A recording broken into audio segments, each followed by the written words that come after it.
Hey guys, this is Kelly with the Garden Whisperer. If you're unfamiliar with what I do, I design flower beds and garden beds for homeowners where they can either install it themselves or they can hire a landscaper if they're choosing according to the design plans.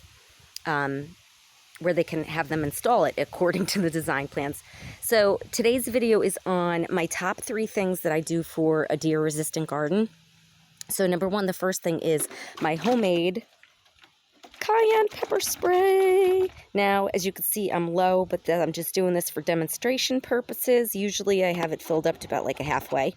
I used to do the whole gallon, fill the whole gallon up, but it tends to get moldy if it sits for a few days. So this lasts me like a half a gallon, lasts me about 2 days because I spray like a drunken sailor. Yeah, I mean, I literally douse some of my plants with tons of cayenne pepper spray. So what I do is I take crushed red pepper flakes and cayenne pepper powder, and I take about 2 tablespoons of each. I don't really measure it. I just kind of pour it in. I use a funnel and just pour it in. And I fill it up halfway with water. I let it sit overnight so that the water can absorb all of the spiciness. And once that does that, then what I do is I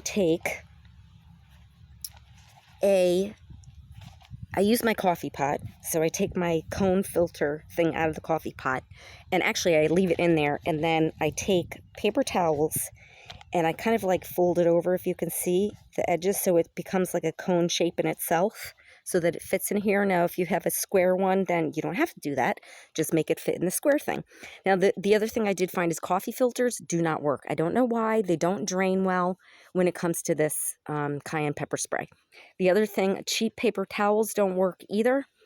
The best thing I have found, which go figure, I don't even know why, are the more expensive Viva, V-I-V-A paper towels. They're thicker, and they have like, the half sheets with the perforation. So I usually do the whole sheet, and then I fold it in half where the perforation is, and I just place it into the coffee filter. So yeah, so once I do that and I'm set up, I'm ready to go. Oh, and the other thing is I bought this on Amazon. It's like $5. It's just a little strainer because, as you can see, it has the pepper flakes in it from the crushed red pepper.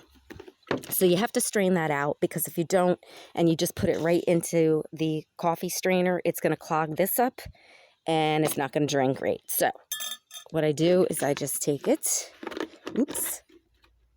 and I just pour away.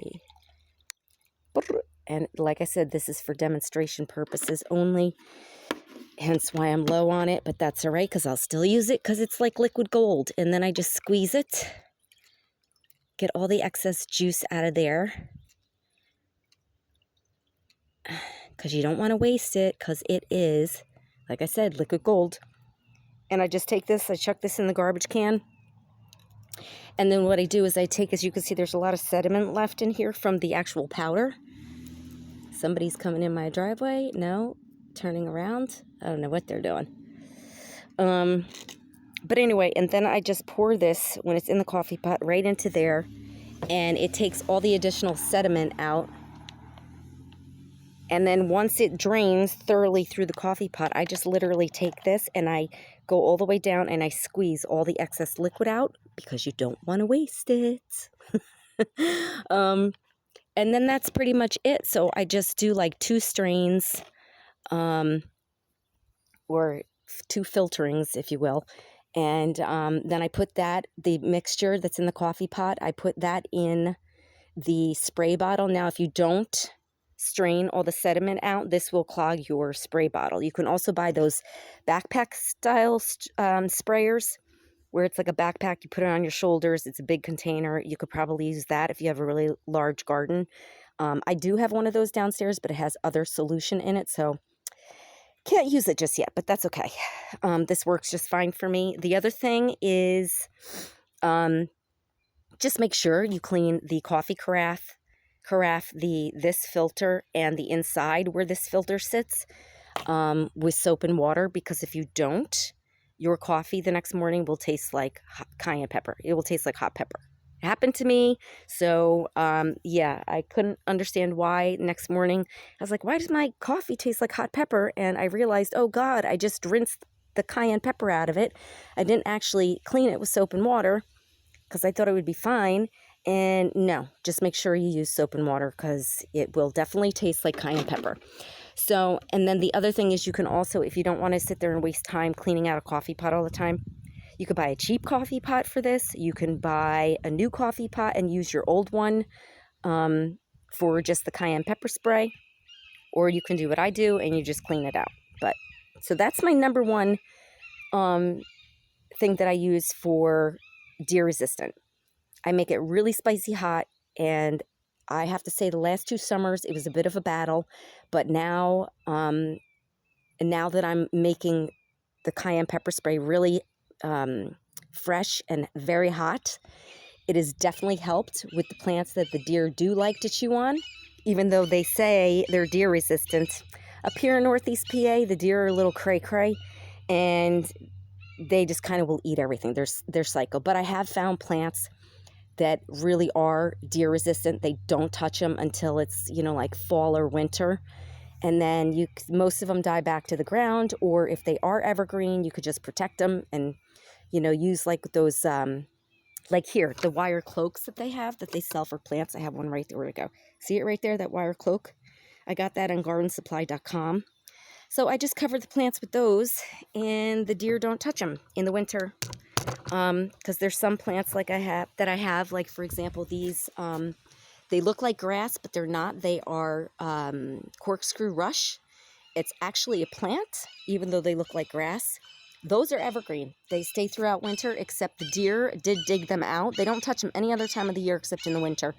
They did dig them out from under the snow, and they were chewing on them. But luckily, they put new growth right back on in the spring, and they came right back. So was not a big deal.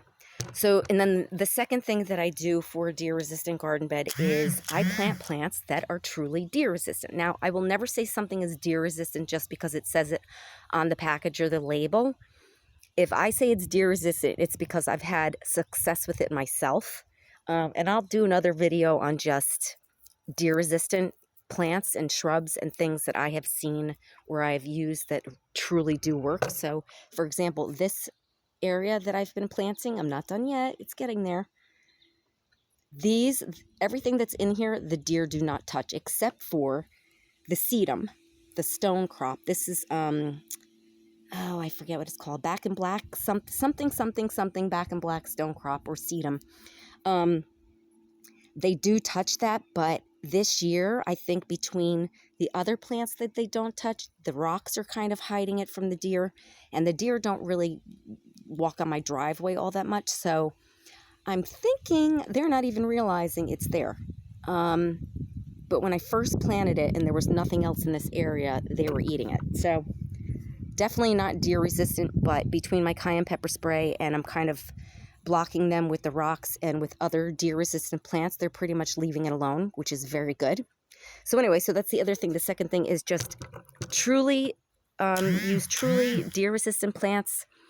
Even poisonous plants, if you plant those types of plants around other plants that are not so deer resistant, that really helps a lot.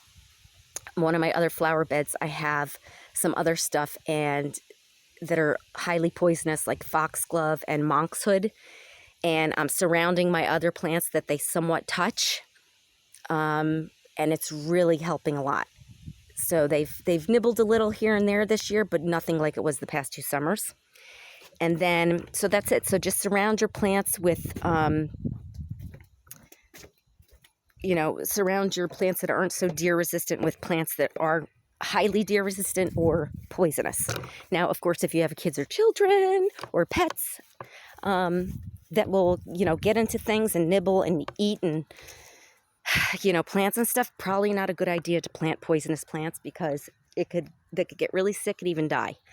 So just point blank out there. So like I said, if you have young kids or pets that'll get into stuff, may not be a good idea for you. Okay, so and then my third thing that I use is I actually found these from another. Oh my God, my phone just dropped. Let me just, because I didn't have it. There we go. I actually found this from another YouTuber because I was searching for deer-resistant fencing type of stuff that is not really fencing, because I think fencing around your garden beds is just so ugly and it just ruins the whole appeal of having a pretty flower bed. So I found these and I went on their website and I bought them. As you can see, it sticks right in the ground, and right here you unscrew it here and it has 2 AA batteries in there. And then at the top, that little blue rubber thing is a scent strip. And what happens is the deer are attracted to the scent strip. They stick their noses on it and they touch the little metal prongs, and the little metal prongs zap them right in the nose. So I'm finding that this works really well. I still need to get a few more for that flower bed over there in the back, because I don't have enough. I've only got about 7 of them in there, and then I have some of the other ones in my other flower bed, and then the other 7 in my other flower bed, and then this one's here in front of these coneflowers. Now, they are kind of expensive. For 3 of them, it's $60. I had bought 15, and it cost me $300 plus shipping. So you're gonna spend some money, but I'll tell you, it really has helped a lot. That between that, the cayenne pepper spray, and planting poisonous plants around my other plants that they like to eat, it's really, really working. They are pretty much avoiding my flower beds this year. You know, I get a little here and there. Even the babies, and that's who I think's been nibbling a little bit. But once they get a taste of the cayenne pepper spray or they get zapped in the nose, they get conditioned and they just start to leave everything alone. So they really kind of are not bothering my flower beds this year. So, yeah, so what else did I want to say? So yeah, and the babies are the worst offenders because they don't really know any better, because they're young and they try everything until they know what's good and what's not good. They do instinctively know, though, not to touch poisonous plants. Hence, they don't eat daffodils, they don't eat foxglove, they don't eat the monkshood. So they just instinctively know not to eat those types of plants. So the funny thing is, I have to tell you a quick story. Yesterday, I was putting, or 2 days ago, was it yesterday? Wait, yeah, yesterday, Sunday. Or no, Saturday, I'm sorry, Saturday. I was putting topsoil down on these 2 areas of the flower bed that I've been working on. And I have to get mulch still. But I was putting that down, and I was going in between the coneflowers here and through the corkscrew grass and putting all topsoil down, and wasn't really paying attention because I was in my get it done mode. And I actually zapped myself right in the face with this one and pretty much electrocuted myself. And it hurt. Let me tell you, it hurt. So yeah, it's not excruciating pain, but it was a good zap. I was like, oh boy. And yeah, so it serves me right? But that was funny. So yeah, I pretty much electrocuted myself with my own deterrent. Anyway, oh God, just another day in my life. But anyway, so those are my 3 things that I use for a deer-resistant garden bed. And everything seems, like I said, it's been working, and they're really avoiding my flower beds. You know, like I said, a little here and there, I'll see a little nibble, but it's nothing like it was 2 summers ago, where they were just literally taking everything out to the ground. So now I watch their behaviors. I, have been finding things that work, what doesn't work, what plants they like, what plants they don't like. And like I said, I will never say something is deer resistant unless I've used it myself and I have had success with it, because just because the label says it's deer resistant doesn't mean it is. For example, astilbe. Out here in Northeast PA, they love astilbe. It's like candy to them. So if I had known that when I bought them, I wouldn't have bought 8 plants. But now I've been, like I said, cayenne pepper spray, using my the deer fence and poisonous plants around them, and it's definitely helping a lot. But I do need to buy more of these deer fence. I don't think I bought enough. Just make sure if you do buy them, you buy enough of them to cover the square footage that you have, because if you don't, it leaves, some gaps. But like I said, overall it's working, and they do say give it time when you use the deer fence sticks, because it just takes a little while to condition them to not go to that area, because they are creatures of habit and they take the same route to their feeding sources every single day. So just got to get them to change their little route. But other than that, though, that is it. I will do another video at some point with all of the plants that I use that I have found that are highly, highly deer resistant. So that's going to be another video, but that's it for today's video, guys. If you are interested in hiring my design services, you can reach me at www.the-garden-whisperer.com. And also, if you like this video, please like and subscribe. It'll help me grow my channel. And until next time, guys, happy gardening, and I'll talk to you soon. Bye.